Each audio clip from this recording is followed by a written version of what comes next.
Carbs are not the enemy. Here's why there's no way around it. Carbohydrates are the macronutrient that most people are demonizing these days. If you're new here, welcome. On this channel, okay? So here's some examples of the good or smart carbs. Whole grains like oats, quinoa, barley, brown rice, whole wheat bread, fruit and vegetables. First, let us remember that the primary source of fuel for high-intensity activities, like lifting weights or sprinting, is glucose. Glucose is the sugar that comes from the carbohydrates that you eat. So without carbs, you won't have any energy to do your workouts. I mean, it seems like everything nowadays is loaded with carbs, and that's where carb counting comes in handy. I like oats because they are cheap, they are filling, they have a low glycemic index, and they are a great source of fiber. I always love reading your comments, and I try to respond to as many as I can. If you enjoyed this video, please give it a thumbs up. Sharing's caring, so share it with your friends. And if you haven't done so already, subscribe and ring that bell so that you never miss out on future videos. Thank you so much for watching, and I will see you in the next one. Bye, guys. Oats are versatile, which means that you can use them in many different recipes. You can make overnight oats. You can make baked oats. You can use them in granola bars, etc. I also like sweet potatoes because they are a great source of carbs and vitamin A. Not only are sweet potatoes delicious and versatile, but they are also rich in antioxidants and fiber. I like to use them as a side dish instead of regular potatoes when I eat meat, or I use them to make sweet potato fries. Another one of my favorites is quinoa. Quinoa is high in protein and fiber, which means that it is a great option for vegetarians and vegans. It is also gluten-free, and it has a low glycemic index. I use it as a substitute for rice or couscous in many of my meals. And lastly, I like fruit and vegetables. They are low in calories, high in nutrients, high in fiber, and they are extremely versatile. They can be used in snacks, in main dishes, and in desserts. Try to incorporate fruits and veggies into every meal. You won't regret it. Carb counting is a method of portion control. It allows you to keep track of how many carbohydrates you're consuming each day. A great resource if you want to learn more about carb counting is a website provided below. You can find tons of resources for free on their website. Also, another tool that can help you is a calorie tracking app. I personally use an app and I love it because it's super easy to use. There's some barcode scanner, so you can easily scan the barcodes of the foods that you buy at the grocery store.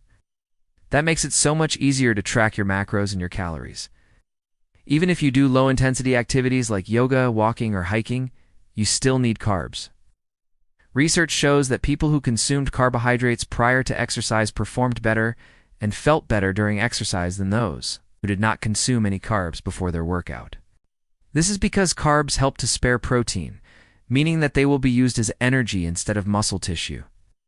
Consuming carbs before exercise also leads to increased glycogen synthesis, which is the storage form of glucose in the muscles. Having more glycogen in your muscles allows you to perform at a higher level for a longer period of time before you start to fatigue. All these foods are going to take a little bit more time to digest because they contain fiber.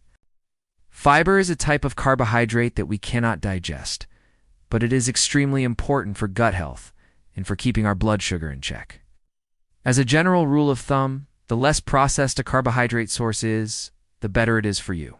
When we talk about health and fitness, these are the refined carbohydrates, the ones that should be avoided at all cost. White bread, white pasta, pizza dough, soda pop, juice, donuts, cookies, muffins, waffles, pancakes, biscuits, croissants, milk, and sweetened yogurt, sport drinks, crackers, cereals, sodas, syrups, and honey. These are all sources of simple sugars. Avoid them unless you want to spike your blood sugar out of control.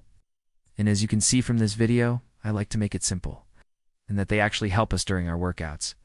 Let's talk about how many carbs you should be consuming. First thing that we need to consider is your activity level. If you are sedentary or you don't work out, then chances are you don't need a lot of carbs. However, if you are active or you are trying to gain muscle mass or you do a lot of cardio, then you definitely need more carbs in your diet. And a simple trick that you can use to figure out how many carbs you need is to take your body weight in pounds, multiplied by 10. So for example, if you weigh 150 pounds, you would multiply that by 10, and that means that you should be consuming approximately 150 grams of carbs per day. Keep in mind that this is just a rough estimate, It is recommended that 45 to 65% of your daily calories come from carbohydrates, so use that as a guide as well. You can expect just that from me. Let's jump right into it. They're labeled as the enemy to weight loss and all sorts of horrible things. But in this video, remember, there's good carbs and there's bad carbs. I'll break that down for you right now. Good carbs, or what I call smart carbs, are complex carbohydrates. What does that mean?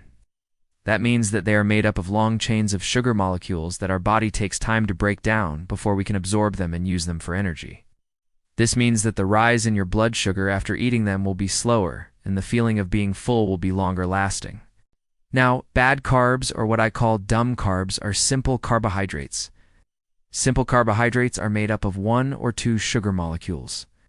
Because they are so small, they are very quickly broken down by your body and absorbed into the bloodstream very fast, causing your blood sugar levels to spike really high really fast, then crash really hard, leaving you hungry and with low energy shortly after you consume them. I'm going to show you why that is not true, and that carbs are actually your friend. Let's get started. Hi guys, so why are carbs such the enemy? Well, first off, they are a macronutrient that has been around for as long as humans have been on this planet. The problem arose when we discovered how to refine those carbohydrates to turn them into white bread, to turn them into soda pop, to turn them into juice, and pretty much anything that is ultra-processed. Those are the carbs that are now considered the enemy. But yet we need carbs because every single cell in your body requires glucose to function. Glucose being the fancy name for energy from carbs. In fact, your brain needs glucose more than anything else to work properly, so no carbs, no life. Now let's take some examples of each. Now let's look at the dumb carbs, or the bad carbs. Now let's talk about how carbs help you fuel your workouts. Okay, so now that we know that we need carbs, that they aren't the enemy now, even though we know that you need carbs, especially if you're working out, you still might be wondering how you can fit in more carbs into your diet. And now let's move on to my favorite complex carbs. If you've made it this far in the video, please leave a comment down below telling me that you've made it.